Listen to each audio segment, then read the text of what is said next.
embora medida liminar e mandado de segurança, como sempre realça o ministro Marco Aurélio, não dependa de ratificação, todos sabem, porque é pública e notória a minha posição de que as questões institucionalmente relevantes devem ser decididas colegiadamente, e eu, evidentemente, considero que esta é uma questão institucionalmente relevante. Por isso, eu não liberei a decisão na quarta e aguardei para, na quinta-feira, colocá-la em mesa. Cheguei a falar com o nosso presidente, mas a verdade é que a sessão se prolongou pela complexidade do julgamento que envolvia os cultos religiosos e, por isso, não pude trazê-la em mesa. Pedi, então, ao eminente presidente, na ocasião, que me permitisse trazer a decisão nesta sessão de quarta-feira. E eu liberaria a liminar na própria quarta pela manhã para que fosse confirmada ou não na quarta à tarde. O presidente Luiz Fux, com a fidalguia de sempre, gentilmente me explicou que já havia um caso complexo para julgamento hoje, o que evidentemente é verdade, e que me pediu que deixasse para outra ocasião. E, portanto, a situação ficou assim. Hoje e amanhã, certamente, o plenário seria tomado pelo julgamento dos habeas corpus afetados pelo ministro Luiz Edson Fachin. A próxima quarta-feira é feriado. Portanto, eu ficaria 15 dias com essa decisão na gaveta, o que refoge totalmente ao meu modo de trabalhar. De modo que, então, me vi na contingência de proferi-la monocraticamente e colocá-la imediatamente no plenário virtual, que foi o que fiz, de onde só tirei diante do pedido do presidente, que reavaliou a situação e achou melhor discutirmos em plenário essa matéria. Por isso, dou a explicação aos colegas e ao público em geral da razão pela qual, numa questão importante assim, proferiu uma decisão monocrática. A hipótese, presidente, já foi relatada e aqui é um mandado de segurança impetrado por senadores da República com o objetivo de ser instalada uma comissão parlamentar de inquérito para, e este o fato determinado, aspas, apurar as ações e omissões do governo federal no enfrentamento da pandemia da Covid-19 no Brasil e, em especial, no agravamento da crise sanitária no Amazonas, com a ausência de oxigênio para os pacientes internados. O requerimento de instalação da CPI é assinado inicialmente pelo senador Randolfo Rodrigues, seguido do número de assinaturas que supera 1/3 do Senado Federal.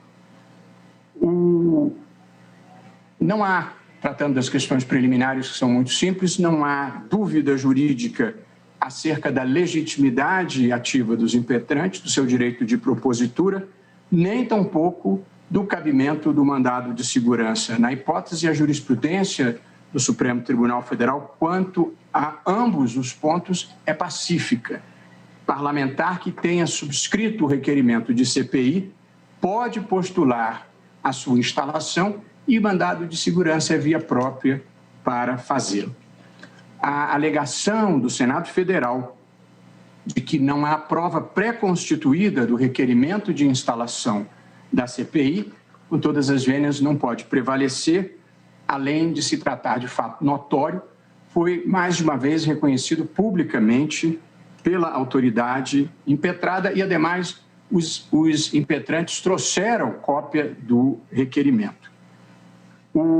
E, por fim, a propriedade da atuação do Supremo nessa matéria, o controle judicial de atos parlamentares, quando se trate de proteger direitos e garantias de índole constitucional, está previsto esse controle na própria Constituição.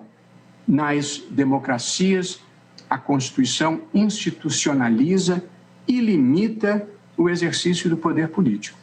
E na maior parte das democracias, é a Suprema Corte ou o Tribunal Constitucional que interpreta adequadamente esses limites. Diversos países do mundo vivem hoje uma onda referida como recessão democrática. Exemplos conhecidos são Hungria, Polônia, Turquia, Rússia, Geórgia, Venezuela, para citar apenas alguns. Todos eles, sem exceção, assistiram processos de ataques e esvaziamento dos seus tribunais constitucionais.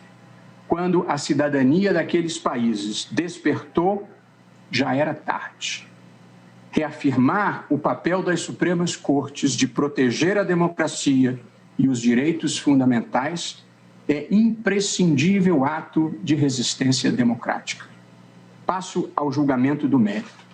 A Constituição tem dispositivo explícito e inequívoco sobre comissões parlamentares de inquérito, dispositivo que tem a seguinte dicção: o Congresso Nacional e suas casas terão comissões permanentes e temporárias, constituídas na forma e com as atribuições previstas no regimento interno ou no ato de que resultar sua criação. E parágrafo 3º.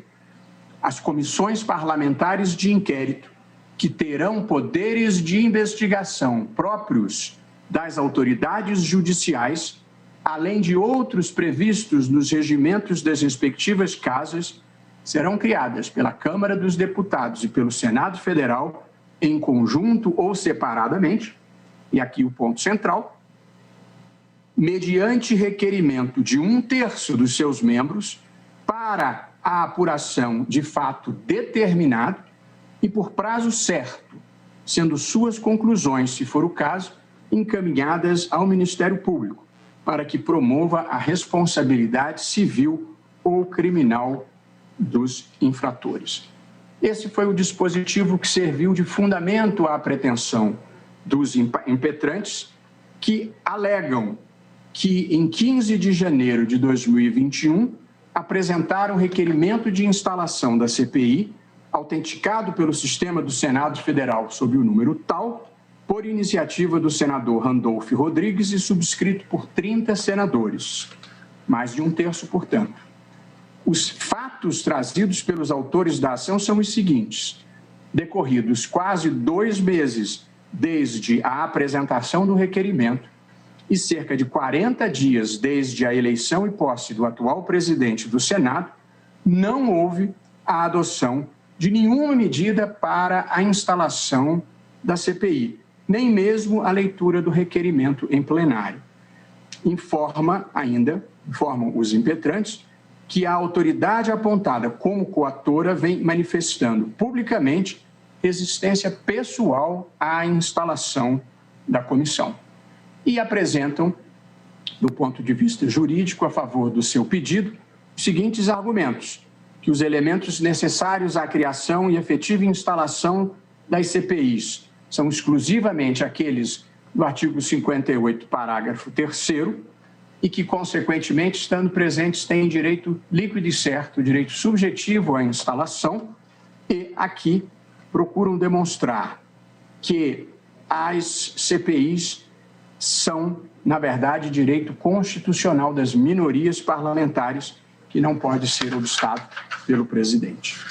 A doutrina nacional, presidente, fiz um levantamento rápido para não me alongar, e vou citar apenas uma breve passagem, é unânime quanto a este fato de que bastam os requisitos do artigo 58, parágrafo 3º, e cito, portanto, Nelson de Souza Sampaio, saudoso professor de Minas, José Alfredo de Oliveira Baracho, conterrâneo da ministra Carmen Lúcia, professor André Ramos Tavares, e entre os que têm assento nessa corte, os eminentes colegas ministro Alexandre de Moraes e Gilmar Mendes.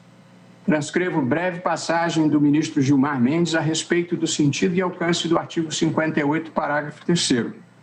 De Sua Excelência, segundo se depreende do texto constitucional e é confirmado nos regimentos internos, a instalação da CPI, desde que requerida preenchendo os requisitos constitucionais, é automática, o que significa dizer que não pode ser obstaculizada pelos órgãos diretivos das respectivas casas sob nenhum pretexto.